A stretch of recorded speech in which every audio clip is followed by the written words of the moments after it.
This is Short-Term Rental Management, the show that is all about short-term rental property management with your host, yours truly, Luke Carl.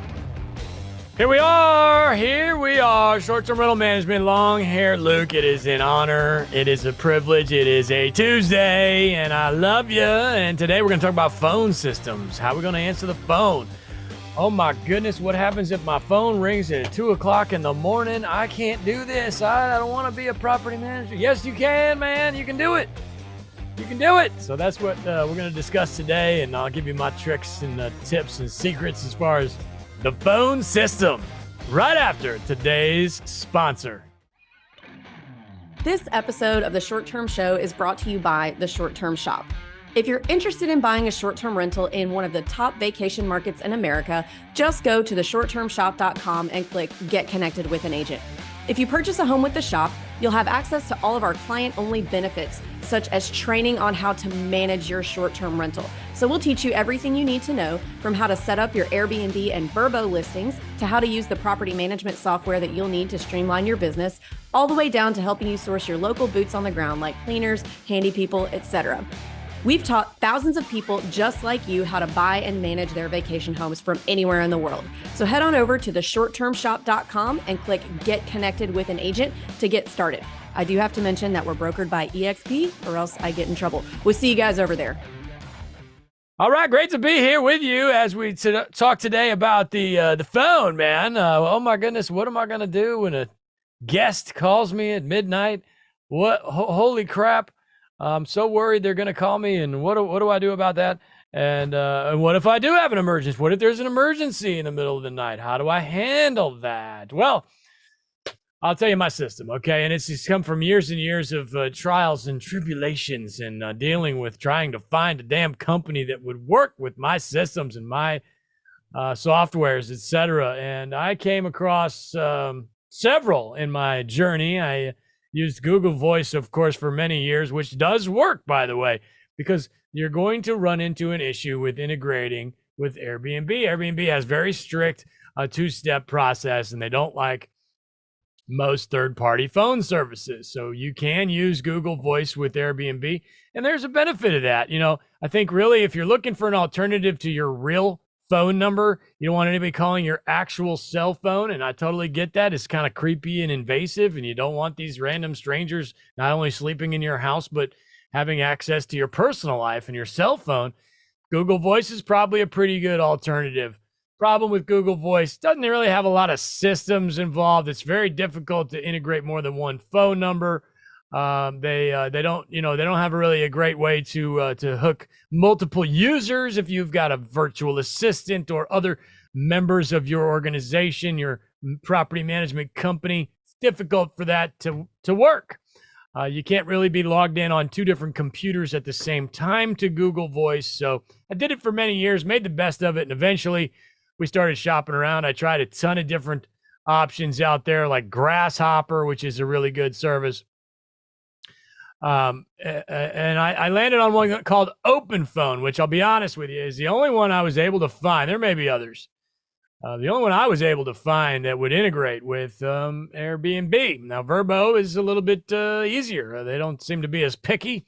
But when it came to hooking my phone or any phone or having a new phone number through a virtual software, I found that OpenPhone worked great for me. You got a great app on your phone. It rings on your phone. You got all sorts of customizations and things. I'm not here to be a salesperson or a tech support agent for OpenPhone or any of these third parties, but I like it. Works well. I have multiple users. I have different people in different countries and different states that are connected to my OpenPhone, and we can all answer it at the same time or not.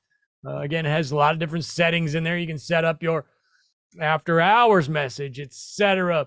I actually use a toll-free number with Airbnb and Vrbo through OpenPhone, which is really cool because then you can get your own phone number like 865 Johnny's Cabins or whatever, and then you can give that to your guests, and it makes you look like a legit property management company, which is what you are, right? That's what you are. You want to be a legit property manager, running a great business. having great reviews and great guests and happy guests and making great revenue, run it like a business. Simple as that. So get yourself a nice phone number. I have multiple phone numbers for different things. I have another phone number for my long-term rentals. That way, when the phone rings, we know what the call is about.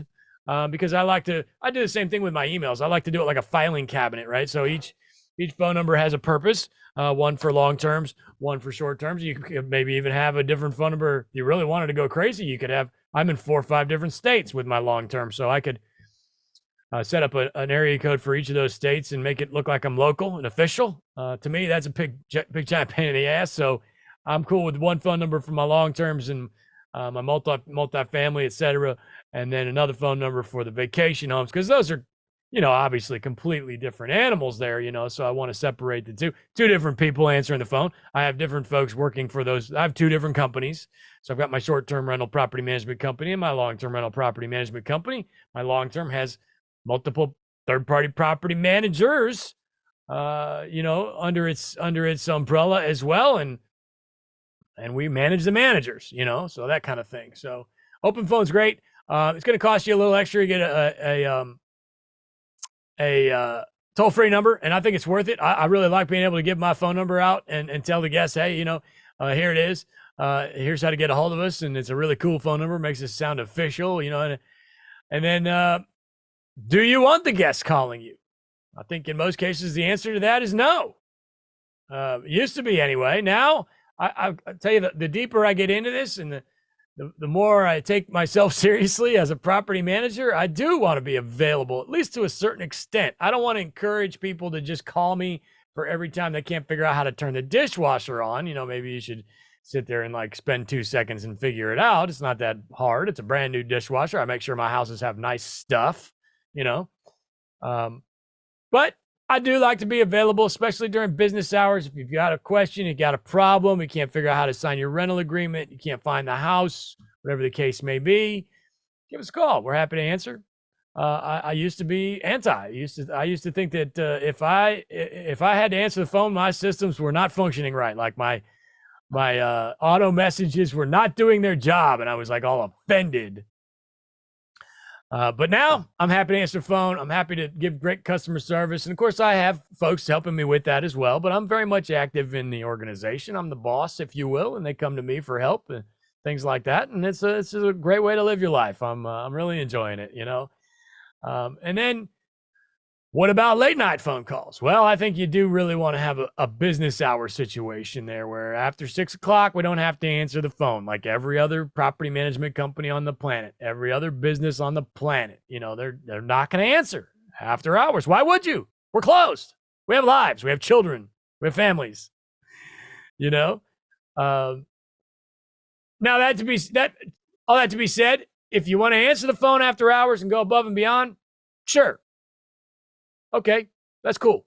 If you're worried about emergencies, listen, you got to do what makes you feel comfortable, what makes you sleep well at night. Personally, I just make it very well known that if there's an emergency, you need to call 911. If this house is on fire and it's 2 o'clock in the morning and you're trying to call your host, you just wasted, 2 minutes that you could have called the fire department that can actually help you, right? So make sure that you have an emergency situation in place where the guests, what the guests should do, because people, they're out of their element. They're out away from their town. They're away from their home.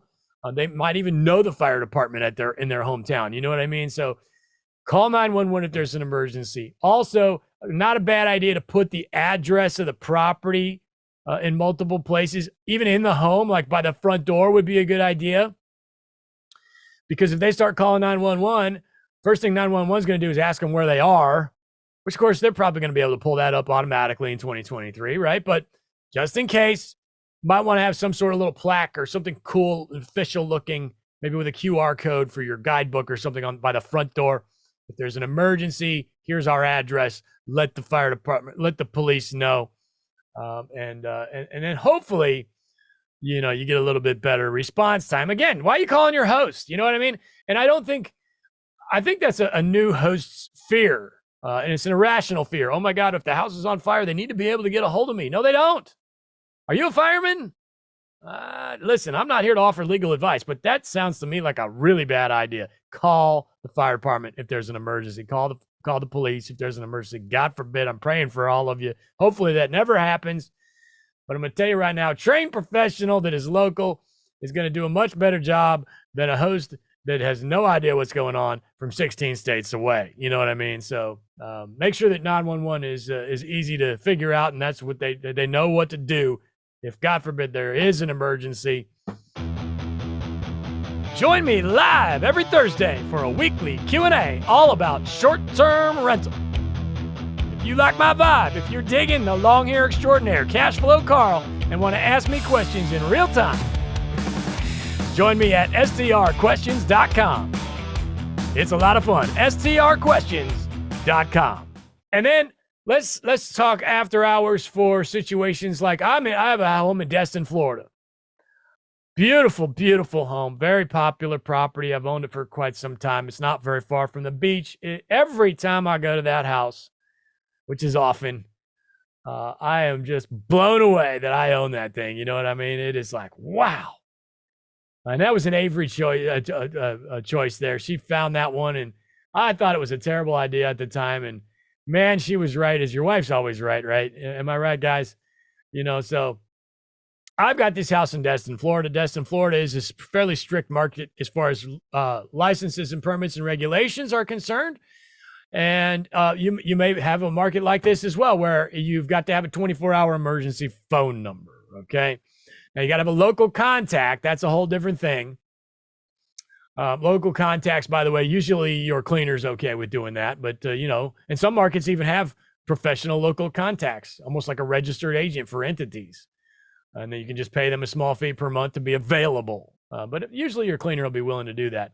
What I'm talking about, though, is the emergency phone number. In Destin, again, I'm just speaking from experience here. In my market, I have to have a sign in my front, in this particular market, I have to have a sign in my front yard with my permit on it, my short-term rental permit, and then also a phone number. And that phone number has to be able to be accessed 24/7.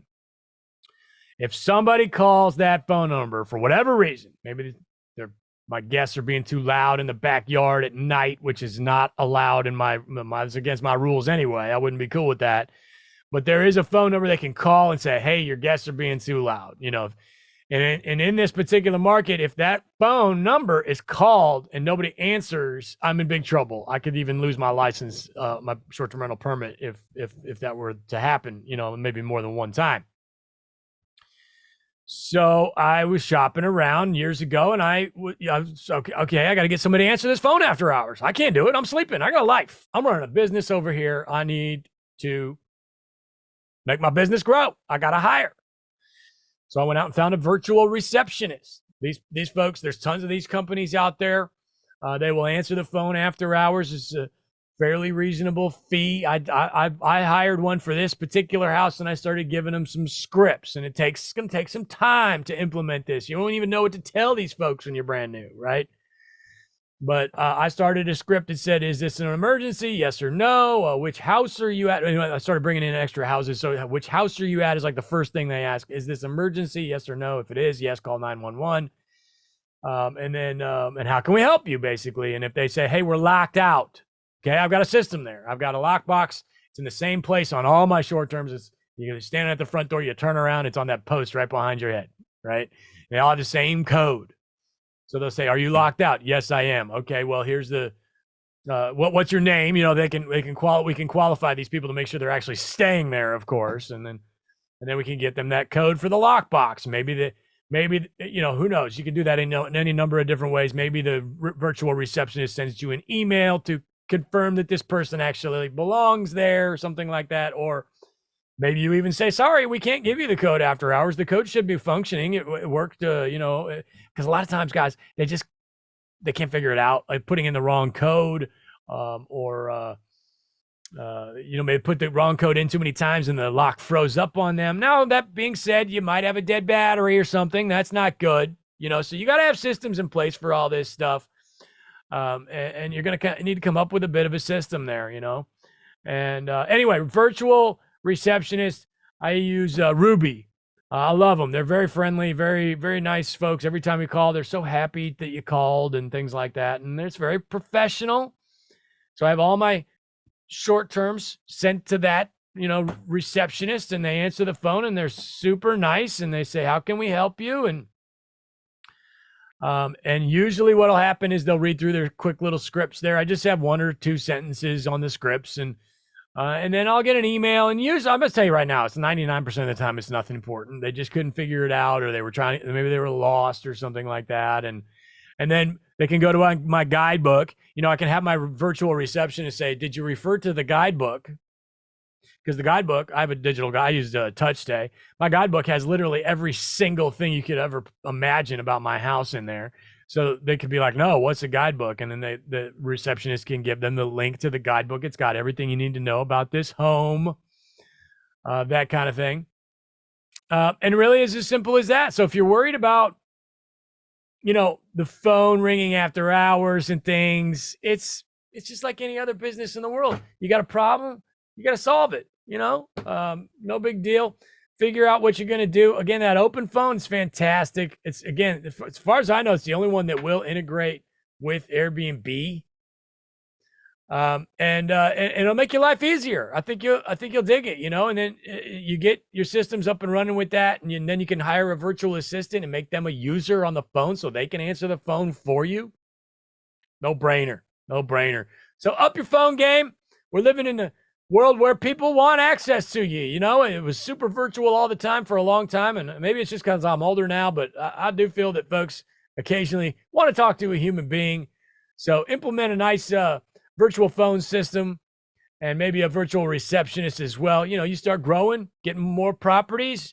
You got to do whatever it takes to kind of get some of these things off your plate and make your life easier. All right. Hope you learned a couple of things today. Short-term rental management. By the way, I'm looking for guests. Come on the show. Guest at strmshow.com. Send me an email.